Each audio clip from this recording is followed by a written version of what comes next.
വയനാട് വീട് പോലെ ഈ പറവൂരിലെ പാവപ്പെട്ടവരെ നിരന്തരമായി വഞ്ചിച്ചുകൊണ്ടിരിക്കുക. പുനർജനി അതിന്റെ പേരിൽ തട്ടിപ്പാണ്.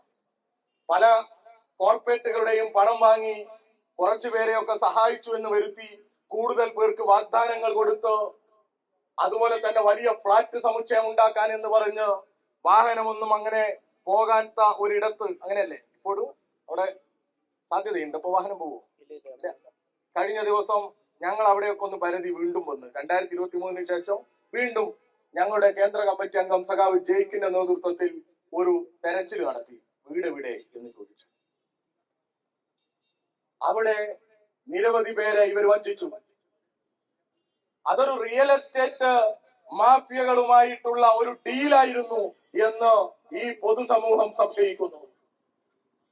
ഡീലിന്റെ ആളാണല്ലോ ഇദ്ദേഹത്തിന് ഇപ്പോ എല്ലാവരും ഡീലർമാരാണ് എന്ന് തോന്നുക.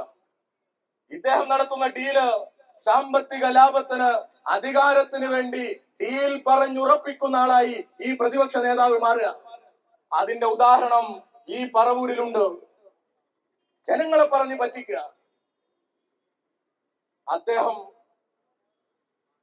അല്പമെങ്കിലും ഉത്തരവാദിത്തമുണ്ടെങ്കിൽ ഈ പൊതുസമൂഹത്തോട് പറയണം, ഞാൻ പിരിച്ച പണം ഇത്രയാണ്, പുനർജനിക്ക് വേണ്ടി ഞാൻ വിദേശ രാജ്യങ്ങളിൽ നിന്നോ ഇത്ര രൂപ പിരിച്ചു, അതിൽ ഇത്ര രൂപ ചെലവഴിച്ചു, ബാക്കി കുറച്ചൊക്കെ എന്റെ PR വർക്കിന് ചെലവായി എന്നങ്ങ് പറഞ്ഞേക്ക്.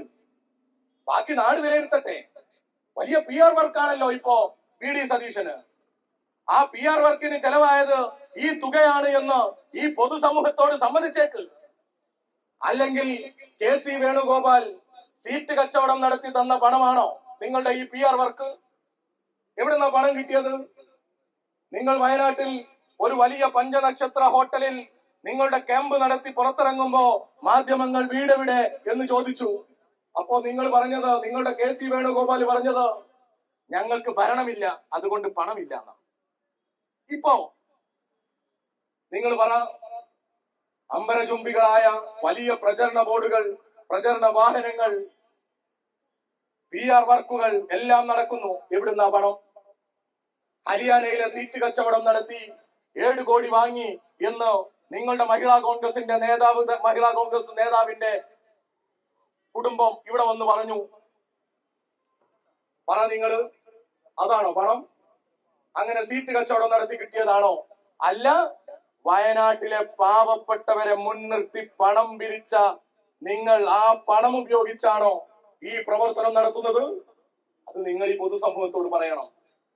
അതുകൊണ്ട് DYFI ഈ പ്രതീകാത്മകമായ കുടിൽകെട്ടൽ സമരം തുടർന്നുകൊണ്ടേയിരിക്കും. മുണ്ടക്കൈ ചൂരൽമല പിരിച്ച പണം എവിടെ? മുണ്ടക്കൈയിലെയും ചൂരൽമലയിലെയും മനുഷ്യരെ കാണിച്ച് നിങ്ങൾ പിരിച്ച പണം എവിടെ? ഏത് ബാങ്ക് അക്കൗണ്ടിലാണോ അത് നിങ്ങൾ നിക്ഷേപിച്ചത്? എത്ര രൂപയാണുള്ളത് എന്നൊക്കെ നിങ്ങൾ പറയണം. നിങ്ങൾ പിരിക്കാൻ ഉപയോഗിച്ച ആപ്പ് പോലും കാണാനില്ല എന്നാ ഇപ്പൊ പറയുന്നത്. അതുകൊണ്ട് പ്രിയമുള്ള ജനാധിപത്യ വിശ്വാസികളെ, ഞങ്ങൾ DYFI ഈ പൊതുസമൂഹത്തോട് വീണ്ടും വീണ്ടും പറയുകയാണ്, ഈ പറവൂരിൽ നിന്ന് ഇനി ഒരു അപമാനം ഉണ്ടാകരുത്. ഇങ്ങനെ കേരളത്തിലെ ജനങ്ങളെ പറഞ്ഞു പറ്റിക്കാനും നുണ പറഞ്ഞ് തെറ്റിദ്ധാരണ ഉണ്ടാക്കാനും പറ്റുന്ന സാഹചര്യം ഇനി നിങ്ങൾ ഒരുക്കരുത് എന്ന് മാത്രം അഭ്യർത്ഥിച്ചുകൊണ്ട് ഈ പ്രതിഷേധ കുടിൽകെട്ടൽ സമരം LDYFന്റെ നേതൃത്വത്തിൽ സംഘടിപ്പിച്ചത് ഇവിടെ ഔപചാരികമായി ഉദ്ഘാടനം ചെയ്ത് അറിയിച്ചുകൊണ്ട് ഞാൻ നിർത്തുന്നു. അഭിവാദ്യങ്ങൾ.